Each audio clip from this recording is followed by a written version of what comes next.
Good morning student. आज हम देखेंगे क्वेश्चन नंबर 6 से। इस वीडियो को देखने से पहले सबसे पहले आप मेरी पहले वाली वीडियोस जरूर देख लें।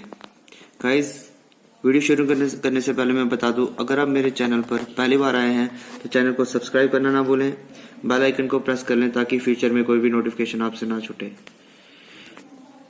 क्वेश्चन है, इफ परमुटेशन की वैल्यू दी है 1680, कॉम्बिनेशन की वैल्यू दी है 70, हमें फाइंड करना है n और r की वैल्यू। देखिए, परमुटेशन का फॉर्मूला क्या होता है, n factorial divide by n minus r factorial. इसको मान लो इक्वेशन फर्स्ट, परमुटेशन वाले को। कॉम्बिनेशन दिया है, इसका फॉर्मूला क्या होता है, n फैक्टोरियल, क्यों n की जगह n ही है, r की जगह r ही है, divide by r factorial divide by n minus r factorial equal to 70। Equation दे दो सेकंड, डिवाइड कर लो फर्स्ट इक्वेशन को सेकंड के साथ, क्या मिलेगा हमें। देखिए, ये इक्वेशन थी first, n factorial divide by n minus r factorial. ये second equation, n factorial divide by r factorial into n minus r factorial. 1680 divide by 70, क्यों, फर्स्ट और सेकंड इक्वेशन को हम डिवाइड कर रहे हैं। यहां पे देखो, जब ये डिवाइड मल्टीप्लाई में आएगा, ट्रांसपोज करेंगे तो ये n और n कैंसिल हो जाएंगे, n माइनस r ये भी कैंसिल हो जाएगा, बचेगा क्या, r फैक्टोरियल। तो ये आ जाएगा r फैक्टोरियल। 70 को इससे डिवाइड करोगे, आंसर आएगा आपका 24। अब देखो, 24 को मैं ऐसे भी लिख सकता हूं 4 फैक्टोरियल, क्यों, जब 4 को आप एक्सपैंड करोगे 4 इंटू 3 इंटू 2 तो वो आपका 24 ही बनेगा दोबारा। तो इस 24 को हम 4 फैक्टोरियल भी लिख सकते हैं। अब यहाँ पे r फैक्टोरियल, यहाँ पे 4 फैक्टोरियल, फैक्टोरियल फैक्टोरियल कैंसिल हो जाएंगे, r की वैल्यू आ जाएगी आपकी 4। r की वैल्यू फाइंड हो गई। अब किसकी वैल्यू फाइंड करनी है, n की वैल्यू। देखिए, ये फार्मूला हमें पता है किसका है, ये परमुटेशन का। यहां पे देखिए, तो इसका यूज करके कितना है, 1680 फ्रॉम सेकेंड इक्वेशन से आया। ये कहां से आया, सेकेंड इक्वेशन से। अब n फैक्टोरियल का क्या मीनिंग है, n 1 रिड्यूस कर दो n माइनस 1, 1 रिड्यूस कर दो n माइनस 2, एक को रिड्यूस कर दो n माइनस 3, n माइनस 4। 4 तक ही क्यों किया, क्योंकि डिनोमिनेटर में n माइनस 4 था। अब ये 4 कहां से आया, ये r की वैल्यू हमने पुट कर दी है, जो इक्वेशन हमारी सेकंड थी ना यहाँ पे r, तो इसकी वैल्यू हमने यहाँ पे 4 पुट कर दी है। तो यहाँ पे n माइनस 4 था, इसलिए n माइनस 4 तक एक्सपेंड किया, ये और ये हो जाएंगे कैंसिल, बचेगा क्या, n into n minus 1, n minus 2, n minus 3 equal to. अब इस चीज को मैं ऐसे लिख सकता हूं 8 इंटू 7 इंटू 6 इंटू 5, तो दोबारा यही आएगा। अब इसका मीनिंग क्या है, अगर हम 8 पुट करेंगे हर एक n की वैल्यू में, देखिए यहां पे 8 पुट किया, यहां पे 8 पुट किया, क्या आएगा 7, तो पहले 8 फिर 7, यहां पे भी क्या है 8 7, यहां पे 8 पुट करो, 8 माइनस 2 6, यहां पे क्या है 6, 8 माइनस 3 5, यहां पे क्या है 5। तो इसका मीनिंग कहीं ना कहीं n की वैल्यू 8 है हमारी। तो इस तरह से r की वैल्यू कितनी आई 4, n की वैल्यू 8, यही हमें फाइंड करना था। चलिए नेक्स्ट क्वेश्चन देखते हैं। क्वेश्चन है हमारा, इफ कॉम्बिनेशन की वैल्यू दी है n की वैल्यू, r की वैल्यू 6 रेशियो में दी है, फिर से कॉम्बिनेशन दिया है n की वैल्यू n माइनस 3, r की वैल्यू 3, वो किस रेशियो में दिया हुआ है, 91:4। हमें फाइंड क्या करना है, वैल्यू ऑफ n की वैल्यू हमें फाइंड करनी है। तो रेशियो में दिया है, इसको डिवाइड में लिख सकते हैं हम, c पावर n बेस में 6 डिवाइड बाय ये वाला कॉम्बिनेशन और 91 डिवाइड बाय 4। अब ये क्या है, हमारा कॉम्बिनेशन है, तो कॉम्बिनेशन का फॉर्मूला क्या होता है, n factorial divide by r factorial. r की जगह क्या है 6, तो 6 आएगा, n minus r divide by, नीचे भी कॉम्बिनेशन है, इसका फॉर्मूला n की जगह n माइनस 3 फैक्टोरियल, r की जगह 3 factorial into n minus r, n की जगह n माइनस 3 माइनस r कितना है 3।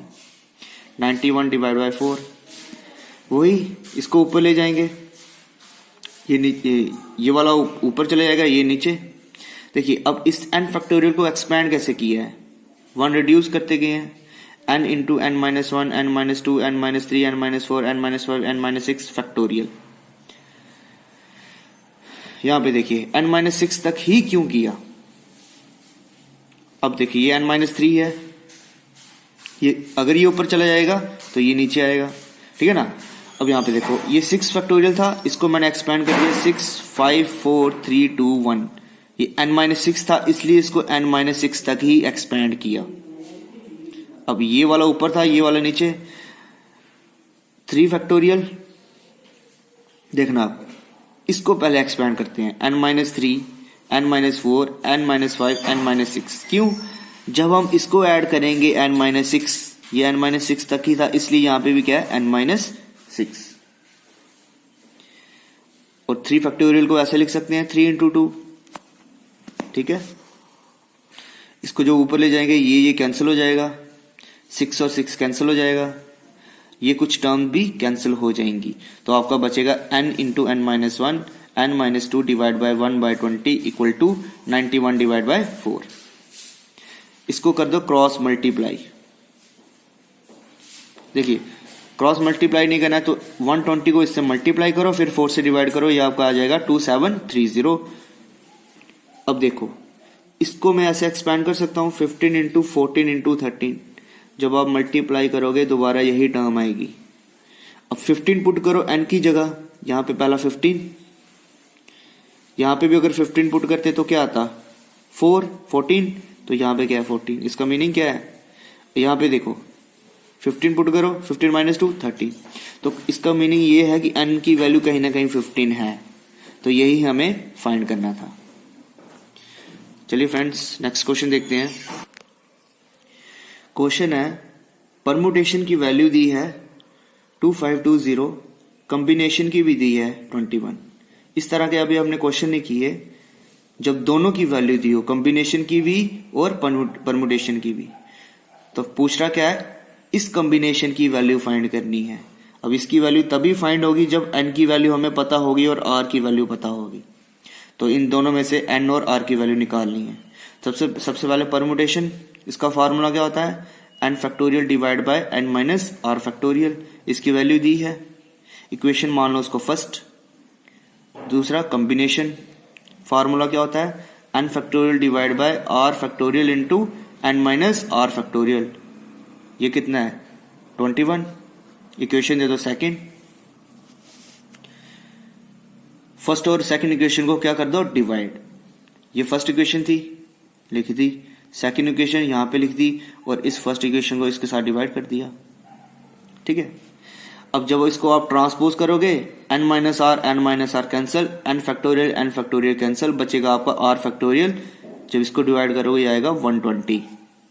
अब 120 को मैं 5 फैक्टोरियल लिख सकता हूं, कैसे, इसको एक्सपैंड करो 5 इंटू 4 इंटू 3 इंटू 2, दोबारा मल्टीप्लाई करके 120 ही आएगा, इसलिए इसको हम ऐसे लिख सकते हैं 5 फैक्टोरियल। अब देखो यहाँ पे फैक्टोरियल हो जाएगा कैंसिल, r की वैल्यू आ जाएगी हमारी 5। r की वैल्यू मिल गई। अब किसकी फाइंड करनी है, n की वैल्यू। तो इक्वेशन सेकंड क्या थी हमारी, n माइनस आर था, r की जगह मैंने 5 पुट कर दिया इधर, यही इक्वेशन सेकंड थी हमारी। यहां पे देखो ये सॉरी फर्स्ट इक्वेशन, r की जगह मैंने उसकी वैल्यू पुट कर दी है, यहां पे कहां गया, यहां पे देखो 5, ठीक है। अब इस n फैक्टोरियल को एक्सपैंड करो, n इंटू n माइनस, कहां तक करेंगे, n माइनस 5 तक कर दिया एक्सपैंड, यहां पे फैक्टोरियल आएगा, ये हो जाएगा कैंसिल, क्या बचेगा, ये वाली ऊपर वाली टर्म। अब 250 को एक्सपैंड करके हम ऐसे लिख सकते हैं 7 इंटू 6 इंटू 5 इंटू 4 इंटू 3। अब 7 अगर जब हर जगह भरोगे तो यही वैल्यू मिलेंगी आपको, ठीक है। इसका मतलब कहीं ना कहीं n की वैल्यू 7 है। अब n की वैल्यू भी मिल गई, r की भी मिल गई, हमें फाइंड क्या करना था, इसकी वैल्यू। n की वैल्यू यहां पुट कर दो, r की वैल्यू यहां पुट कर दो। यहां पे देखो n की वैल्यू 7, r की वैल्यू 5, ये C7 और बेस में 6। आप इसका फॉर्मूला यूज करके भी कर सकते हो, ठीक है। देखो यहां पे ये 6, अब देखो 7 माइनस 6, अब देखो यहां पे आया 1। जब आप इसको सॉल्व करोगे कॉम्बिनेशन का फॉर्मूला ऐसे 7 factorial divide by 6 factorial into 7 minus r कितना हमारा, आर कितना निकला 5, 7 माइनस 5। तो जब आप सॉल्व करोगे तो ये आपका आंसर आएगा 7। तो इसकी वैल्यू जो हमें फाइंड करनी थी वो क्या है, 7। गाइस अगर आपको मेरी वीडियो अच्छी लगी तो उसे ज्यादा से ज्यादा अपने फ्रेंड्स को शेयर करें, लाइक करना ना भूलें। अगर कोई भी प्रॉब्लम आती है तो कमेंट बॉक्स में जरूर पूछें। Thank you.